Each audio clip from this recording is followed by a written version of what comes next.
మనీష అలాగే దేవి అని రూమ్లో గొడవ పడుతూ ఉంటారు. ఇక వీరిద్దరి మాటలు అక్కడ రూమ్ బయట నుంచి తాను వివేక్ చాలా ఆత్రంగా వింటూ ఉంటారనమాట. ఇక అప్పుడే లక్ష్మి కూడా వస్తుంది. తను కూడా ముగ్గురు కలిసి వింటూ ఉంటారు. ఇక ఇటు దేవి అని మనీష అని అరుస్తూ ఉంటుంది.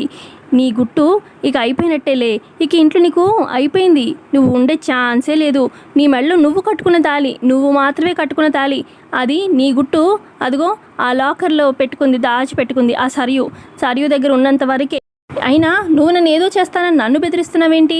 అసలు నువ్వు నన్ను ఏమీ చేయలేవు. నువ్వు కట్టుకున్న ఈ తాళి ఎవరో వచ్చి తీసేయడం ఎందుకు? నేనే ఇప్పుడే తీసి లాగి పడేస్తాను అని చెప్పి ఇక దేవి అని కోపంగా మనీష మెడలోంచి తాళి ఇలా విసిరేసి కిందకి విసిరేస్తుంది. అయితే తాళి వెళ్ళి కరెక్ట్గా లక్ష్మి పాదాల దగ్గర వచ్చి పడుతుందనమాట.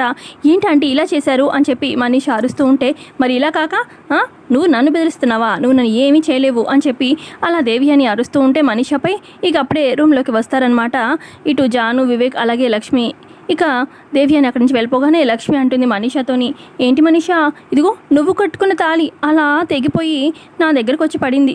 ఇప్పుడు మీరు మాట్లాడుకున్న మాటలు మొత్తం వినేసాము. ఇక నువ్వు ఇంట్లో ఉండే ఛాన్స్ లేనే లేదు. ఏంటమ్మా చెప్పానా, నువ్వుగా ఇంట్లో నుంచి వెళ్ళిపోవాల్సిన పరిస్థితి నేను తీసుకొస్తానని అని చెప్పి లక్ష్మి అంటూ ఉంటే, ఇక మరి మనీష ఏం చేయబోతుంది కమింగ్ ఎపిసోడ్లో తెలుసుకుందాం. వీడియో నచ్చితే ఖచ్చితంగా లైక్ చేయండి.